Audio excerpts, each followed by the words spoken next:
Hi, everyone. Thank you for tuning in to an interview hosted by STEM for Femme. We are a nonprofit organization geared towards providing free science education to girls and other underrepresented gender identities. You can learn more about us at stemforfemme.com. Today, we have the pleasure of speaking with Ashley, a business operations manager at a rapidly growing brain technology startup. Ashley, do you want to briefly introduce yourself and your experiences? Yes, thank you, ladies.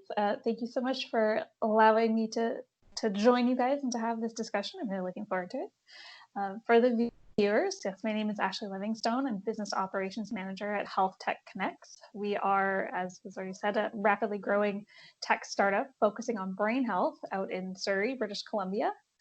As the business operations manager, I do a lot of back of house work, making sure that our technology teams, whilst I also work with them and help with the tech, but that they're supported.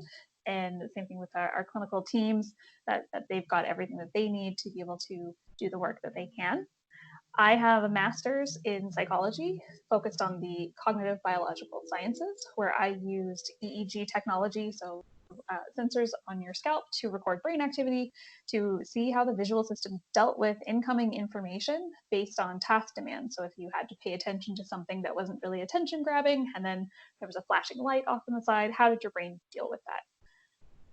So that's a very quick overview of myself. Great. So what made you interested in going into these fields like tech and psychology? Excellent question. So I came out of high school, and a lot of this happened after high school, very interested in a broad range of topics, but one of them being the body and the brain.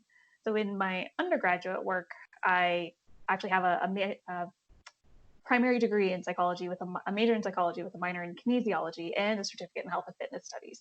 So I was just like, the body, it's so cool. How does it work? And I was really fortunate that in my introductory psychology classes, I had a professor who was phenomenal. He was very entertaining, very articulate, really made the work, the material very engaging. And I was just like hooked. And I went, this is the coolest stuff ever. And so I just started really chasing that down.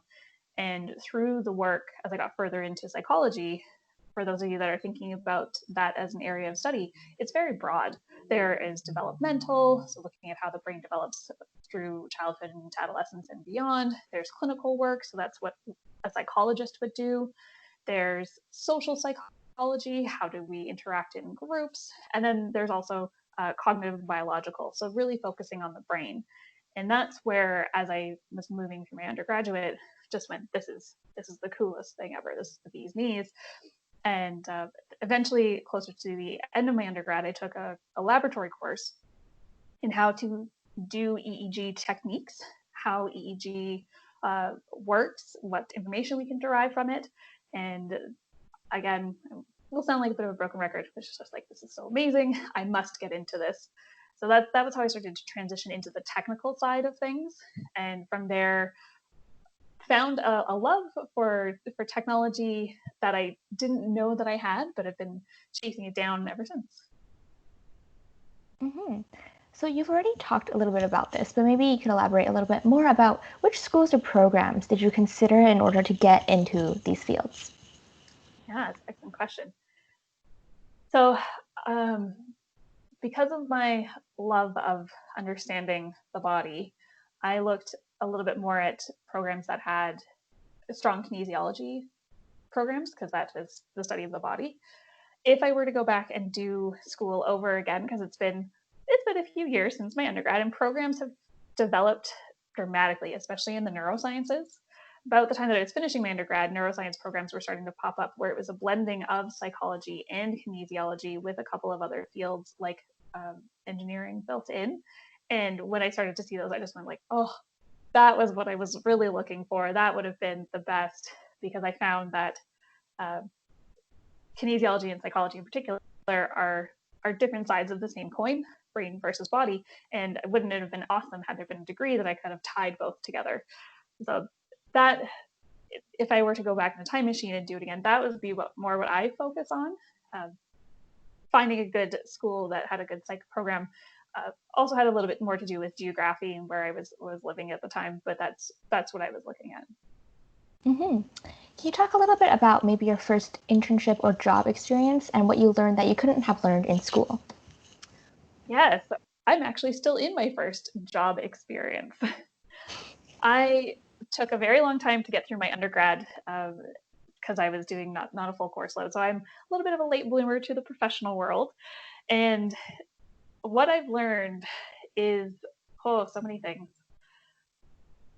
To be really successful outside of the academy, you have to be pretty driven and a good self-starter. Because what I found was that through undergrad and through my graduate career is that you have tests you have to do, you have assignments you have to do, you have deadlines that are kind of laid out for you, and you just have to follow them. But in the professional world, missing a deadline is pretty impactful on how well your business does. But it's a deadline that you have to set, and you have to hold yourself accountable to it. So developing drive might not have been the best way to describe it, but to develop that time management, understanding the different priorities coming in, building out a schedule, sticking to it, and then more importantly, calling for help if you feel that things are getting a little bit off track is something that I've had to learn at a pretty rapid pace after I left school, because especially when you're doing your graduate work, it's more self-paced. It's how quickly you want to finish your degree. And so if a project takes a couple of extra semesters, the only person who's kind of worse for wear for that is probably yourself. And yeah, it's not quite the same. Mm-hmm. Yeah. So you're currently working at HealthTech Connex. So what does a typical day as a business operations manager in your position look like? That's an awesome question. Okay, so I'll maybe elaborate a little bit more on what my position covers.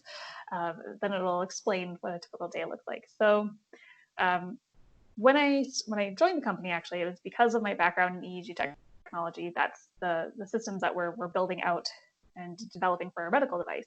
So I joined because I could use the caps and apply them on young, old, everybody in between. But then very quickly the tech group took off. And so I kind of stepped back and I went and I thought, okay, what else can be done? Which is just a bit of my personality. So I started moving actually into the finance side, and I have no financial background. My mother's an accountant, and she talked at me about accounting a lot, but I willfully didn't listen. So this was new for me. So I started figuring out how does the finances work. Ooh, you know what else is cool? Legal, lawyers, and contracts. You might not think so. Actually, pretty cool. What else is cool? Oh, budgets. Oh, what else is cool? Organizing this. Oh, what else is cool? Trying to tie the technology back into this. So in my role as business operations, I try to help make the business run. So I build a lot of processes and I work with teams that already have processes of how they're doing things to make them way more efficient. How can you do it faster? How can you do it better? How can you do it cheaper?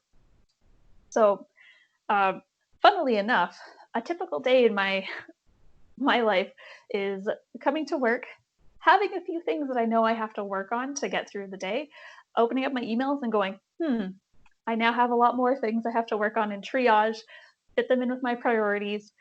Um, it is such a cool job. It's such a cool job because every day is so different. Because I'm interlinked with so many different facets of the company, I don't really have a typical day. Today, for instance, was working on, we're about to start our budgeting cycle. So how do we build a process of getting templates out to people and making sure that things are filled in at the right time? And how does this whole process, this 3-month process look? The other day I was working on sales agreements. So how do we make that process, getting agreements out to potential clients, really quick and efficient? How do we tie that information back in? I might not be involved in the tech team, but I use so much technology to my advantage, and trying to figure out how to automate a lot of things is really important.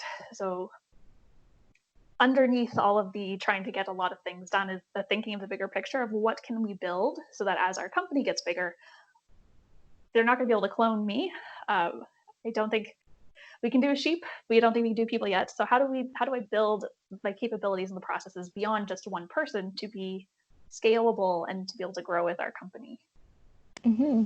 So what are some obstacles you have faced, maybe specifically due to being like a woman in a male-dominated field? Oh yeah. So but this goes back to actually when I was in my undergrad and graduate career. So the cognitive biological field of psychology is fairly male dominated. There's, depending on which area you're studying in, there are camps of, the old boys clubs of this professor versus that professor, and they have their teams. And I think it was starting to change. The movement was starting to change whilst I was going through grad school, but I felt it that as a woman, you just have to try a bit harder. You have to be a little bit more solid when you're talking about your data or you're talking about a new theory, and having the confidence to basically show the world, like, I know what I'm talking about. I am an expert. We can discuss this, but I know what I am talking about, and so take me seriously. Yeah. And so given the unfortunate fact that women are like underrepresented in a lot of these fields, how do you think we should encourage more young girls into the field? I think there's a few things. So if you had talked to me, well, actually, if you'd asked me now and you're asking me questions like, how are you with new tech and math? I would say I'm really bad at it.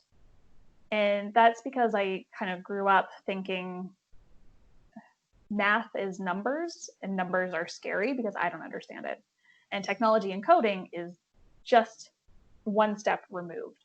So for a long time, I was very anti learning anything techie, until I made a realization, actually through doing statistics in my psych degree, and then I took a very brave, maybe silly step in learning how to teach it, that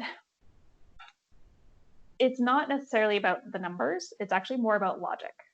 And the same thing goes for coding, is that you're just trying to understand a form of communication and the rules by which you communicate.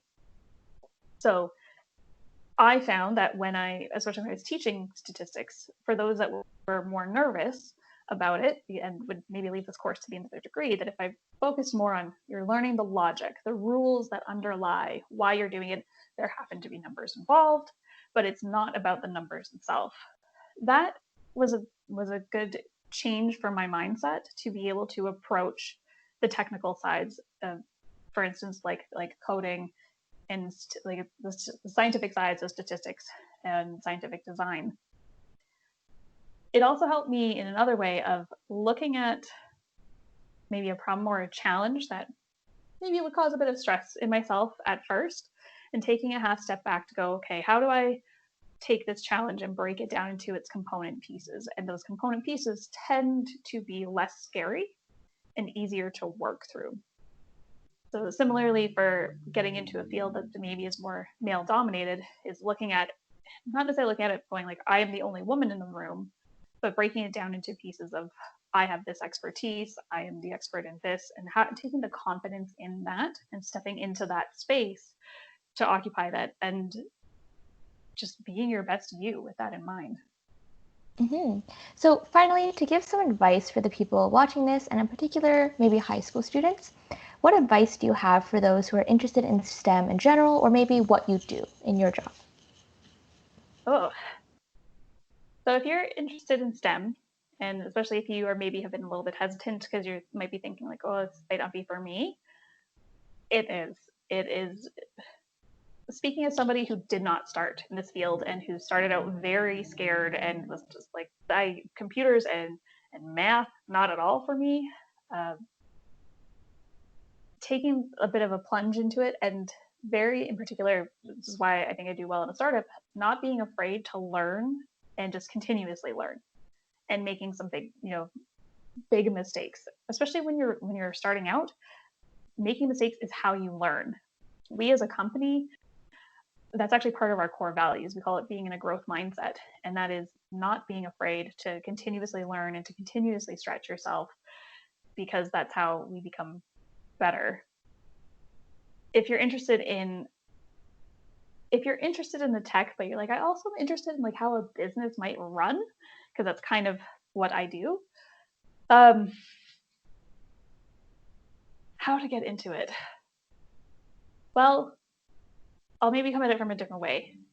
Perhaps a way of knowing that you might be well suited for this is if you're in university, or if you're going into university and you're looking at like how do I get into a lab and make relationships with professors, volunteering in labs is fantastic. Seeing how graduate students and undergraduate students interact with participants, develop studies, is a phenomenal learning experience. If you're in a lab, or if you're like the person in your friend group that's kind of a bit of like the organizer and the shepherder, being like, all right, guys, we all said that we would be at Chuck E. Cheese at 5:00. That I might be dating myself. It's going to take us half an hour to get there. Let's all get into cars. Let's go. You will probably be well suited for a business operations position in a tech company or elsewhere, because it's largely about being organized, mentally keeping those balls in the air, like where are we trying to go? How are we trying to get there? What's a better, faster way to do it? So there's not really one answer, because it's a pretty broad field, and it's more of like, if this sounds interesting to you, diving in and giving it a try. Yeah. Okay.